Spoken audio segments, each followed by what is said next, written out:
Hi, thanks for joining today. I'm so excited to be here with you as we explore and discover the gift of energized living. This is week number 1, and today we're talking about the words that we use to define ourselves. Good, bad, and beautiful. Which label belongs to you? We'll start with a story about a young man who had little interest in davening or learning. The young man, who we'll call Reuven, certainly had no interest in meeting the Baal Tanya. But his father begged him to come with him for a visit, so he agreed. He made it clear to his father not to expect any changes in his decisions about his life. He walked through the door wearing the clothing he recently bought for his latest hobby, fashionable horse riding gear. The Baal Tanya asked about Reuven's health and wellness, and then the Baal Tanya asked about the horse.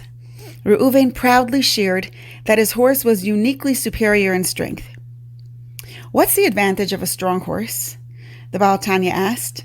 The young man was enthusiastic. He was so excited to have the opportunity to talk about his horse, his favorite thing in the world. "It runs very quickly with a mighty force. It never gets stuck on anything in the road. It jumps over any obstacle that stands in its path or just tramples it. Nothing can get in its way. It just goes." So that's what a strong horse can do. The Baal Tanya paused thoughtfully before continuing. "But what if your horse takes a wrong turn? What if it is moving so fast and leading you away from where you want to go? Wouldn't all that strength then become a disadvantage?" Reuven laughed out loud. "Nah, don't worry. It would always be okay, because as soon as I realize that it's going the wrong way, I could easily get it to turn around. The change would be automatic. It would take less than a second." "Oh, as soon as you realize," the Baal Tanya repeated, "as menchaptzich, looking at Reuven with a hint of a smile. "As menchaptzich, as soon as you realize." And Reuven suddenly fainted, because he suddenly realized that he had taken a wrong turn in his life. His horse and his habits and his ideals and values were not taking him where he really wanted to go. And when he recovered, Reuven was a changed man. He spent his days and nights fulfilling his life's purpose with joy. Truth is a commanding driver. When we decide that an idea is true, that idea leads us with the strength of the mightiest horse. The power of your beliefs, the power of our beliefs, our truths, takes us places. It's an unparalleled force. Did you ever have to tell your feet to move? If your body is Baruch Hashem healthy, then the answer is no. If we make the decision to walk, our feet start to move. We don't have to say, "Okay, feet, please lift yourself up," and "Okay, hey there, knees, please bend at exactly the same instant." Our decision to walk automatically gets our body to synchronize and follow along and move exactly the way we have just decided to walk.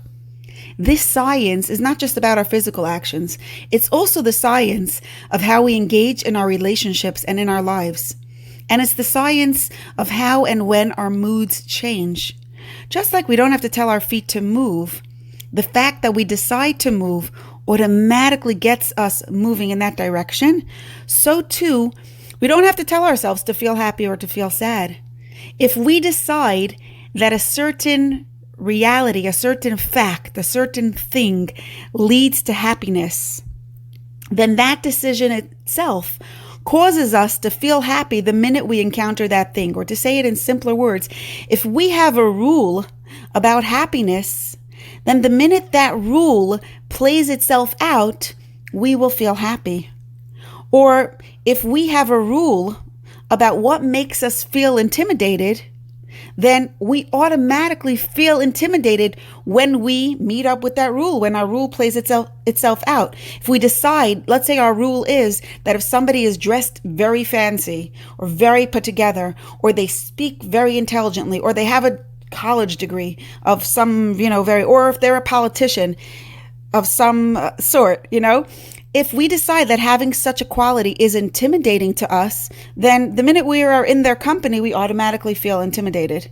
But if our rule about a person is that everyone is the same and nobody is better than me and I am not better than anyone else, We don't really feel intimidated when we meet other people, even if they're more educated or more fancy or richer or more famous than us. Whatever our rule about life is, whatever our rule about happiness, about relationships, about love, about sadness, about hurt, about everything, whatever our rules are, as they play themselves out, our body, our systems, our behaviors, our subconscious thoughts, and our actions automatically follow. Nobody decides, okay, I'm going to be in a bad mood now. But each of us decides which rules about life are true. We live by those rules. And then our thoughts, our behavior, and also our moods are automatically directed and controlled and driven by those rules. That's the incomparable power of the truths, the rules, the beliefs we decide to live by. What's your rule about compliments and positive feedback? What's your rule about being in a situation that's painful and challenging? What's your rule about somebody saying hurtful words? What's your rule about self-definition? We're very connected to our rules. We don't see them as changeable perspectives. We see them as hard facts. If I believe that every human being must have compliments and must have kind words in order to feel good about themselves, I'm not wondering if that rule is true. I'm not analyzing it or discussing it or perhaps considering that maybe that rule is not in my best interest. It's just like the fact that water is wet. I don't think, wait, what would happen? Is it possible to make water not wet? There's no discussion about whether or not water is wet. Water is always wet. There's no other way of experiencing water. So too, when we have a rule, we feel that there's no other way of experiencing our lives, our relationships, and the situations that we find ourselves in. We don't analyze and discuss the rules that we live by. They're our most simple truths. Most of us never even notice or discuss the rules that we believe are true. And yet, if we're not aware of what our rules are, that's like getting into random cars, wearing blindfolds, because rules drive us. They direct our thoughts.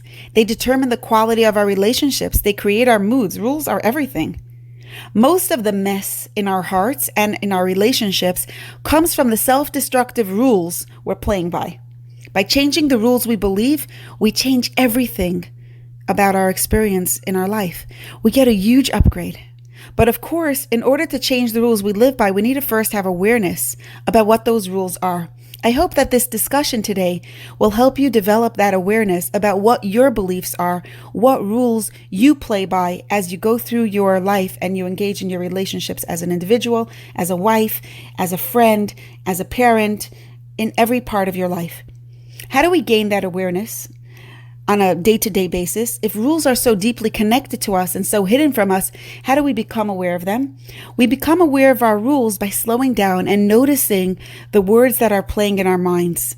There are some words that often come along with our rules. So I just want to put them out there so that as you go through your week, this week, listen out for when these words pop into your head. For example, the word should is very often part of a rule. I should be doing, they should be doing, this should be, that should be. Another common word that's part of a rule is if this, then that. The set of words together, if and then, is always part of a rule. Other words that give us a hint that there's a rule behind our behavior or behind our thoughts or behind our feelings is I must, I have to, everyone knows that, or everyone does that. The definitive kind of statements are part of rules. Once we become aware of a rule that we believe, we can look at that rule and decide, is this rule indeed a truth I want to be living by? If rules drive me, do I want to be driven by this rule? We can decide, does this rule really belong to me? Is it something I picked up without really meaning to, and now it's time to put it down? As Yidden, we know that the Torah is our only absolute truth. The Torah teaches us what is true and what is not true, what matters and what doesn't matter. Chazal tell us that there's one line, one rule, if I can call it a rule, one value that includes the entire Torah. The words that include the entire Torah are the words of the first of Aseres HaDibros, Anochi Hashem Elokecha. I am Hashem, your Eibishter, your power. Anochi Hashem Elokecha is our ultimate barometer of truth. If we want to know whether or not a rule is worth living by, we can ask ourselves a very simple question. Is this idea, is this rule in harmony with the Anochi Hashem Elokecha? Is it in harmony with the truth about who Hashem is? If yes, bring it on. Let's go with it. If not, it doesn't belong to us. It doesn't belong to me. We only want to embrace and continue to live with rules that are consistent with our deepest truth, with our absolute truth of Anochi Hashem Elokecha, of Hashem's complete and utter power and exclusive power in our lives. Today we're going to take a look at one rule that most people typically believe to be true. We'll hold it up to the truth of Anochi Hashem Elokecha, and as we do that, we'll realize that even though this rule is widely believed and accepted, it doesn't belong to us. And we'll see how by replacing that rule with the truth, we invite a flood of peace, security, joy, love, and dignity into our lives, and of course, into our relationships. Before we talk about that big rule, here's a question for you. When you're asked to describe yourself, what are the first words that come to your mind? Who are you? The words we use to describe ourselves are like invisible labels that we wear around our necks. The quality of our life revolves around them. Some labels weigh us down. They suck the joy of life out of us. Some labels fill our hearts with light and warmth. They lift us up. They give us energy. When you're having a good day, if you look into the mirror, you'll see that you're wearing a pretty label. Wonderful person, good wife, success, fantastic mother, capable. Such a label frames your self-image in a luscious peach color, and it makes you feel like being kind to the people around you. On a better day, your label is dotted with periwinkle Swarovski crystals. It fuels your creative spirit. It inspires you to be persistent and courageous in everything you want to be. And then there are the times that your day is definitely not as you would like it to be. What kind of label are you wearing then? I'd bet it's ugly, shameful in some way even. It might say worthless, punished, bad girl, failure, dumb, loser. Once that label gets onto your neck, it hangs there, an ugly smudge that you wear as if it's part of your skin. You're resigned to the nuisance of it being there. Wherever you go and whatever you do, it's going to be there until a better label lands and replaces it. What invisible label are you wearing today? What are the words that are going through your mind as I'm talking? What words are you connecting with? What are some of the labels that you've been wearing recently? Can you see how you feel and how you engage in your life differently depending on whatever words you use to describe yourself, whatever label you're wearing at the moment? Now, the big question is, where do our labels come from? Who gets to decide who I am and what I'm worth? Who gets to decide if I'm good or bad, or if I'm beautiful or ugly? Inside or out, obviously. The prevailing truth about this is, and this is the big rule I want to talk about today, I want to take a closer look at. The prevailing rule about this is that our labels come from the people and the situations we live with. Our labels come from the people and the situations we live with. This rule means that if we want to feel, for example, dignified and beautiful, the people and situations in our lives have to be making us feel dignified and beautiful. They have to be giving us the feedback that we need, and they have to not be chas v'shalom doing the opposite. According to this rule, the people and circumstances in our life have the power to give us dignity or take away our dignity, which is, of course, not true, by the way. Labels don't come from people or circumstances, but I'm getting ahead of myself. Years ago, before I learned the truth about where our labels come from, I also lived by that rule that labels come from the people and situations we live with. And then I had a big, broad collection of labels. Whatever someone said, bring it on. It's mine. It belongs to me for sure because someone said it or because a situation proved it. I'm a winner. I'm a loser. I'm successful. I'm a failure. I'm a nice person. I'm the meanest person on earth. I'm socially smart. I'm complete awkwardness. I'm a fountain. I'm a drain. I'm a good girl. I'm a bad girl. I'm a very bad girl. Catching my breath. You might think that having such an extensive collection of labels was a good thing. It wasn't. It was actually pretty stressful because it wasn't like I had a choice about which labels to wear. My rule was that labels depend on the people and situations in my life. So that's where they came from. If someone was an important someone in my life, then their words and attitudes towards me were my labels for that day or for that hour. If I pleased a someone, capital S, a gold star-studded label landed on my head. And if a someone rejected me, if a someone was upset with me or disinterested in me, I lost my value. And then, of course, I'd feel resentful towards that person who'd made me into such a loser. It was the same with the situations in my life. If things were okay, I was okay. If things were painful or scary or challenging, then I absorbed all kinds of colorful labels as evidenced, as proven by the situation, by the circumstances. Oh, there were times when my own behavior could give me a label too. I could give myself a pretty label if I accomplished something important, if I found myself to be useful to the world, if I met my expectations of myself. But then again, my accomplishment was only important and useful if other people thought it was important and useful. And my expectations of myself were really other people's expectations of me, or what I thought other people's expectations of me were. So really, I didn't have much say in the labels that I wore. My rule, and the rule that many people live by, this rule that our labels come from the people and situations and circumstances in our lives, it's a recipe for stress and a mess. But of course, I didn't realize it at the time. I didn't notice I had a rule about labels. And since I didn't notice I had a rule about labels, I certainly couldn't change the rule. Here's the truth about labels. Learning this truth made all the difference to my life, and that's why I'm so excited to be sharing it with you today. The truth is that our labels come from our own minds. If we want to feel capable, dignified, or beautiful, or any positive quality, we can generate this goodness from within our own selves.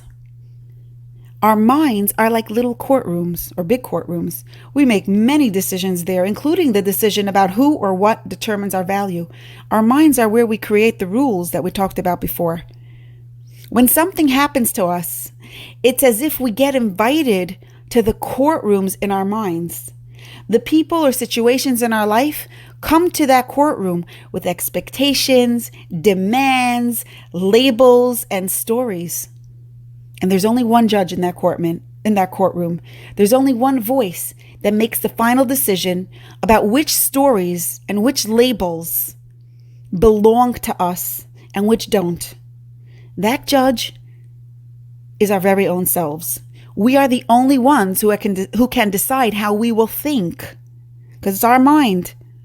We're the only ones who will decide what rules we will live by, how we will see ourselves. Now, the next big question is, if we're going to make this very important decision about how to see ourselves, what's the real label that belongs to us? We don't want to think we're good enough if we're really bad. And we don't want to think we're bad if we're really good. We want to know the truth. Are we good or bad? Are we successful or are we failures? Are we winning the game of life or are we losing? Are we right or wrong? What's the truth? What's the truth about who we are?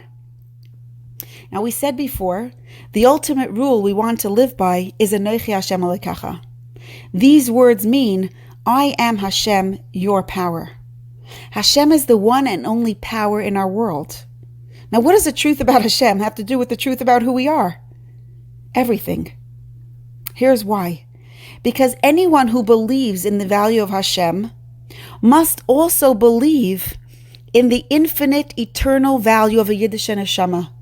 Because our neshama, every single one of our neshamas, is a part of Hashem himself. Let's do the math. If Hashem is precious and respectable, and of course he is, then as the carrier of Hashem's light, as the carrier of a part of Hashem, each of us is precious and respectable. That's our rule about who we are. And that rule is so big that it can't coexist with the rule that we are defined by other people or by the situations that we find ourselves in. How could we take on labels from other people or from other situations if we have such a big, overwhelmingly important label?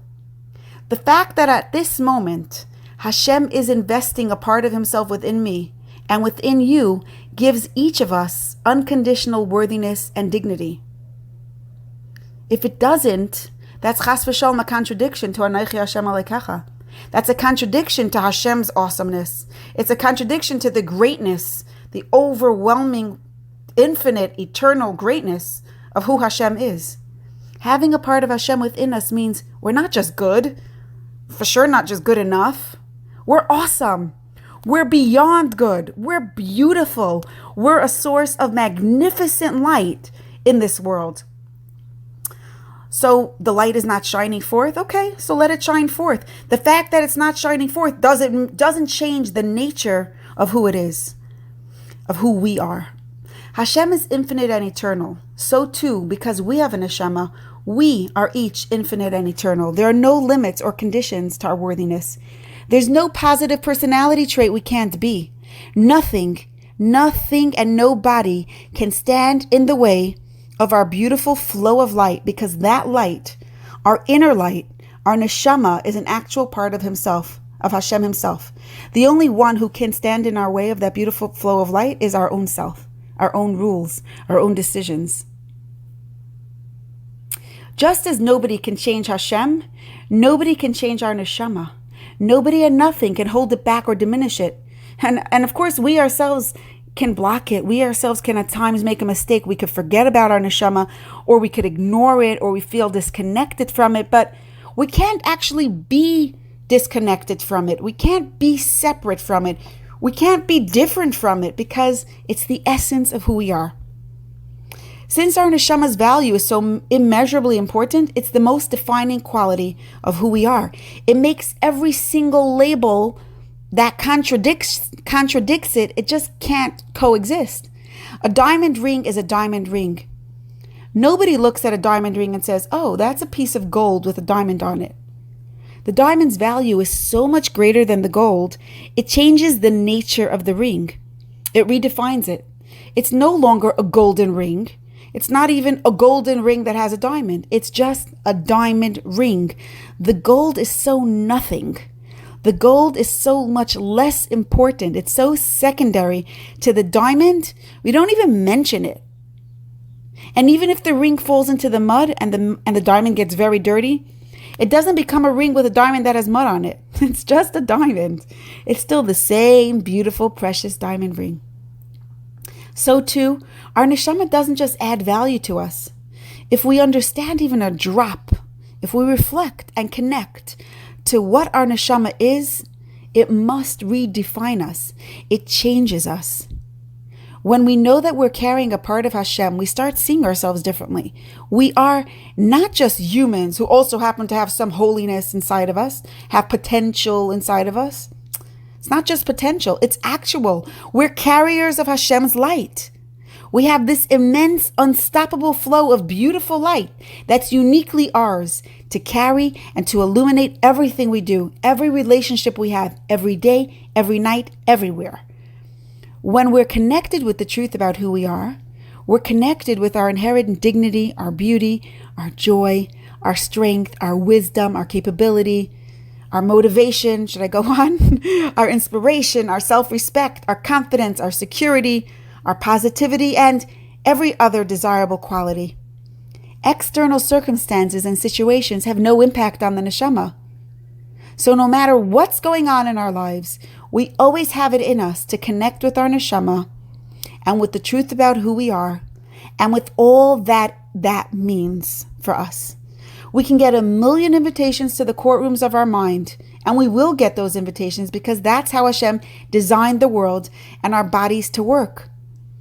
Hashem wants us to choose Him. Hashem wants us to choose that Anochi Hashem Elokecha, that He is our power.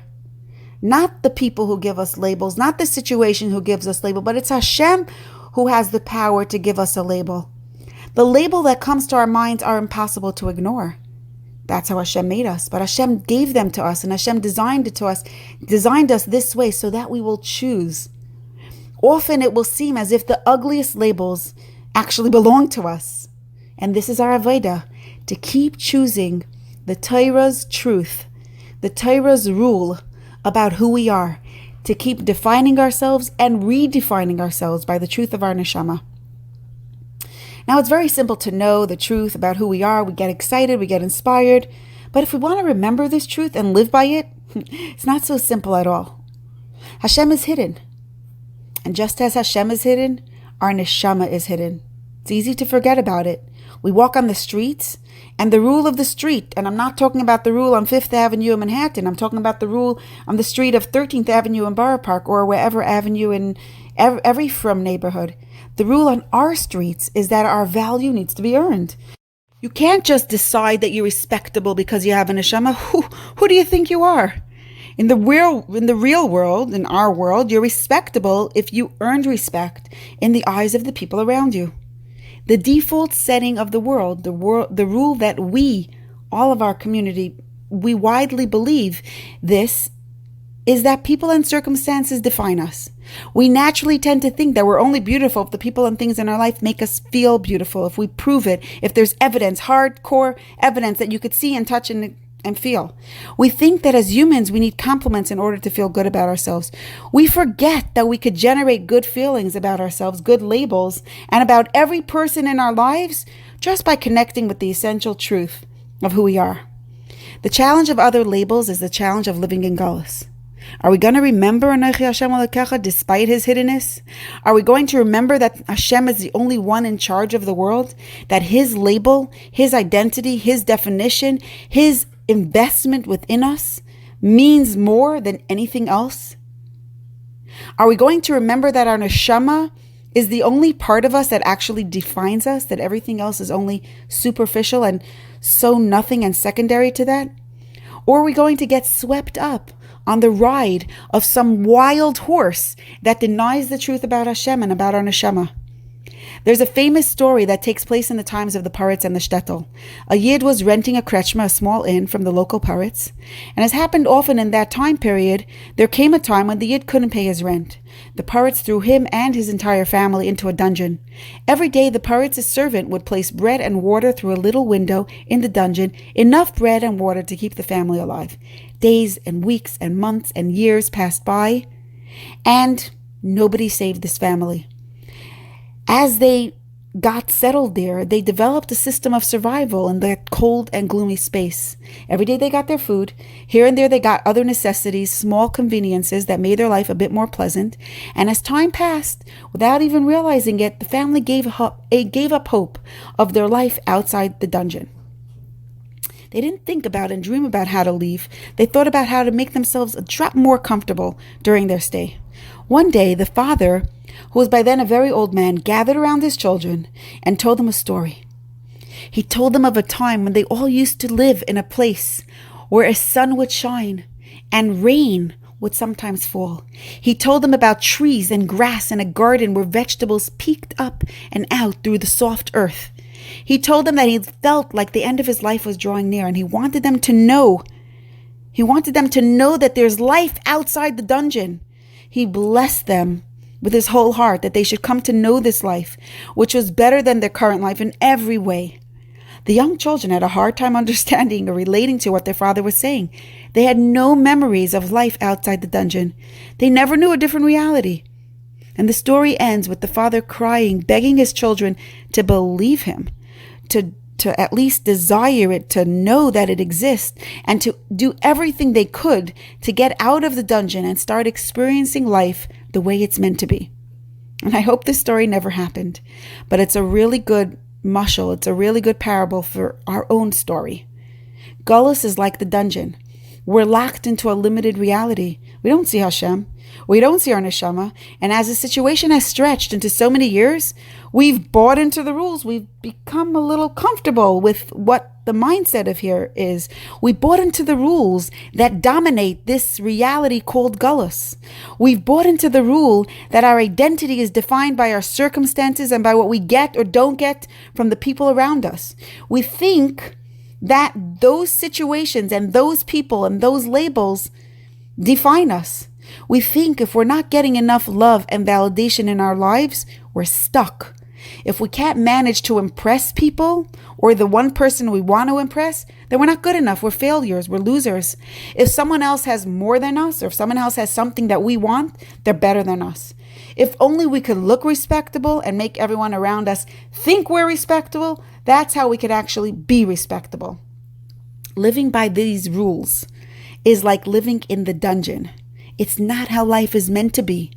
It drags us into the darkness of stress, resentment, disappointment, emotional chaos, and shattered relationships.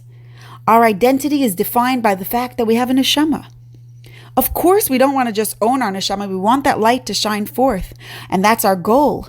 But it all begins with defining ourselves by our neshama. And even when we make mistakes, nothing we do or don't do can change who we essentially are.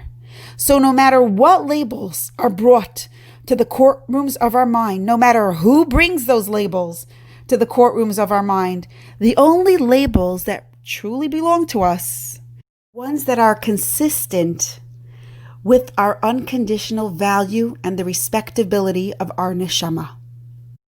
Any label that contradicts or denies our unconditional value and respectability, it just doesn't belong to us. Let's remember who we are. Here's some homework for you. First of all, start becoming aware of the should statements and the if and then and the must and the has to and the rules that we live by. But specifically this week, start noticing the words you use in your mind to describe yourself. When something happens, ask yourself what you think of yourself. What words are popping into your mind? Start noticing the labels and the stories that are marching around the courtroom of your mind. Start noticing the labels you're about to carry around or wear around your neck, or the ones that are already on you. And start noticing what these labels do to you, what they make you feel like doing. Every time you're, by the way, in a bad mood, there's a label there. What is it? Be'ezras Hashem, next week, we'll learn a very powerful tool that strengthens our connection with the truth we want to live by and with the label we want to own. For now, our main goal is to experience a moment of Azman Chapzich, a moment in which we notice that we're riding on a rule that we don't even want to subscribe to. Find a moment in which you're thinking or acting as if your identity and your value depends on the people and situations in your life. A moment in which you're holding on to or wearing a label that contradicts the emes about who you are. No matter how connected you feel to a label, if the description contradicts the value of your neshama, it doesn't belong to you. It's simply not our story. Let's notice where and when our minds are taking a trip away from the truth we want to live by. And this is the truth. We are carriers of Hashem's light. I'm a carrier of His light. You are a carrier of His infinite, beautiful, confident, and secure light. And every time we make the choice to live by the truth of who we are, we invite peace, dignity, joy, and beautiful light into our lives. I want to wish you a happy, energized week.